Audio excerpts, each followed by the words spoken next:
मोदी जी का झूठ तो आप जानते हैं, इस वक्त फड़फड़ाए हुए हैं। 10 साल तक सो रहे थे कुंभकर्ण की नींद में। कहते हैं कि 18-18 घंटे काम कर रहे थे, पता नहीं कहाँ पे काम कर रहे थे, सपनों में, मुंगेरी लाल वाले। लेकिन अब देखिए कि अभी इन्होंने एक द्वीप को लेकर सवाल उठाया है कि श्रीलंका और भारत के बीच में एक द्वीप है और वहाँ पे हमारे मछुआरे नहीं जा सकते। वहाँ तो हमारे मछुआरे जाते थे 2014 तक, 2014 के बाद ये सो गए और हमारे मछुआरे नहीं जा पा रहे।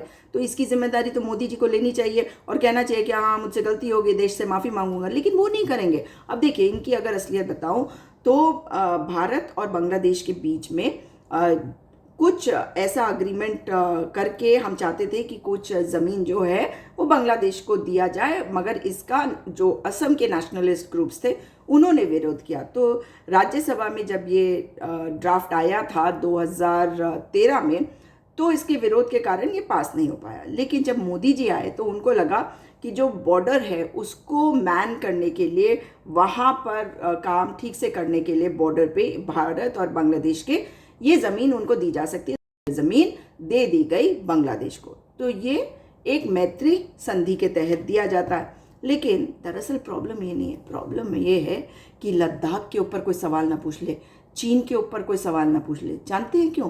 क्योंकि लद्दाख में इतनी ज़मीन हमारी चली गई है और वहाँ पे सोनम वांगचुक 21 दिन का उन्होंने अनशन किया, लेकिन सरकार के एक व्यक्ति ने नहीं पूछा। और वो कह रहे हैं कि आने वाले समय में वे आगे जाएंगे और करीबन 1 लाख लोगों के साथ वो मार्च करते हुए बॉर्डर तक जाएंगे और हम इंतज़ार करते हैं कि उस दिन क्या होता है। मगर सरकार अभी उस पर ध्यान हटाना चाहती है, इसलिए कच्चा तीवू द्वीप के बारे में बात करने लगे। अब सुनिए आप बात, मैंने आपको बांग्लादेश के बारे में बताया। चीन जो है वो क्या कर रहा है, अरुणाचल में 30 जगहों के नाम ही बदल दिए उन्होंने, उसमें पहाड़ झील सब है। ध्यान भटकाना है कि भाई कोई पूछ ना ले। अब कच्चा द्वीप के ऊपर हो गया। तो मैं आपको बता दूं कि अक्टूबर 2013 में संजय गांधी नाम के एक व्यक्ति ने तमिलनाडु से एक आरटीआई डाली थी, जिसके जवाब में मयंक जोशी जो लोक सूचना अधिकारी थे उस समय मिनिस्ट्री ऑफ एक्सटर्नल अफेयर्स यानी कि विदेश मंत्रालय के, उन्होंने क्या जवाब दिया ये बता रही हूँ कि आपने कच्चा तीवू अग्रीमेंट जो भारत और श्रीलंका की सरकारों के बीच में हुआ उसके बारे में आपने मांगा है कि उसकी कॉपी दी जाए, लेकिन हमारे पास ऐसे कोई अग्रीमेंट की कॉपी नहीं है जो भारत सरकार और श्रीलंका की सरकार के बीच में हुआ। लेकिन on the boundary in historic waters between the two countries and related matters जो 26 जून 1976, 26 जून 1976 को साइन किया गया था, वो हमारे पास है और मैं आपको ये उपलब्ध करा रहा हूँ। तो इस वक्त इन्होंने जो चीज़ दी उसके बारे में बात करते हैं कि वो कौन सा कागज़ था जो दिया गया। वो कागज़ में आर्टिकल 1, 2, 3, 4 दे रखा है और आर्टिकल 5 में देखिए लिखा हुआ है subject to the foregoing Indian fisherman and pilgrims, यानी कि मछुआरे, भारतीय मछुआरे और जो तीर्थयात्री है वो कच्चा तीवू जैसे पहले जाते थे वैसे ही जा सकेंगे। उनको किसी डॉक्यूमेंटेशन, किसी कागज़ की या वीज़ा वगैरह की ज़रूरत नहीं पड़ेगी। यहाँ तक बात हो गई। अब प्रियंका चतुर्वेदी ने एक जो राज्यसभा सांसद है शिवसेना से, उद्धव ठाकरे की शिवसेना से, उन्होंने एक डॉक्यूमेंट डाला है जो 27 जनवरी 2015 का है। और ये 2015 में तो बीजेपी की सरकार थी। उस वक्त जो आज विदेश मंत्री हैं एस जयशंकर, वो विदेश सचिव थे। उनके विदेश सचिव रहते हुए इस आरटीआई का जवाब इनके लोक सूचना अधिकारी, उनके लोक सूचना अधिकारी ने अलादी गुरुस्वामी मदुरई को जवाब दिया।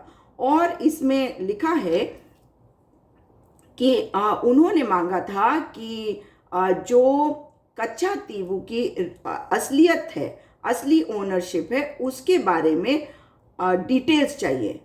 अगर आपके पास कोई डॉक्यूमेंटेशन है तो आप वो मुझे उपलब्ध कराइए, ये सूचना मुझे उपलब्ध कराइए।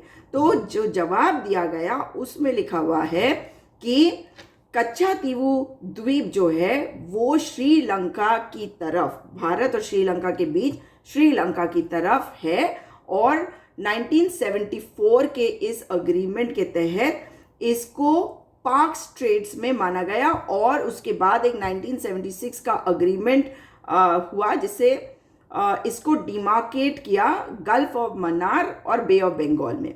अब इनके बीच में इन्होंने कहा कि इसमें ना तो हमने कोई टेरिटरी, कोई ज़मीन, कोई भूमि ना तो ली और ना हमने छोड़ी, हमने अक्वायर भी नहीं करी, हमने सीड भी नहीं करी कोई टेरिटरी जो भारत की थी।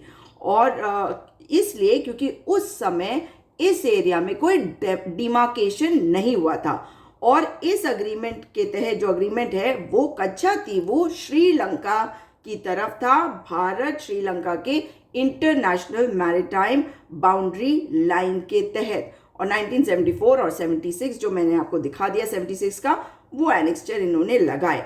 उस वक्त राजीव रंजन अंडर सेक्रेटरी श्रीलंका और लोक सूचना अधिकारी थे विदेश मंत्रालय में, जब विदेश सचिव थे एस जयशंकर। आज इतना झूठ, क्योंकि मोदी जी के सामने चरण चाटुकारिता करनी है, जो मोदी जी कहे वो उसको उसमें घी, मिर्ची, मसाला सबका तड़का लगाना है। मगर सोचिए ज़रा, एस जयशंकर को शर्म नहीं आती।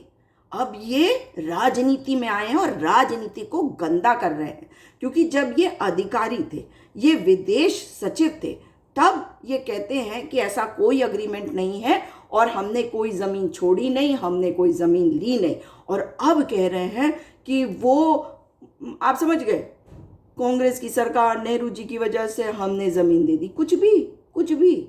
ये है चाल चरित्र चेहरा हर उस व्यक्ति का जो भारतीय जनता पार्टी के साथ है। और मोदी जी के तलवे चाटने के लिए विदेश मंत्रालय के विदेश सचिव उस समय के और आज विदेश मंत्री के इतने बुरे हाल हैं कि झूठ बोल रहे हैं और शर्म भी नहीं आ रही, बेशर्मी से बोलते हैं। क्योंकि इन्होंने एक बार पहले भी कहा था कि अगर मोदी जी नहीं होते तो मैं विदेश मंत्री नहीं बनता।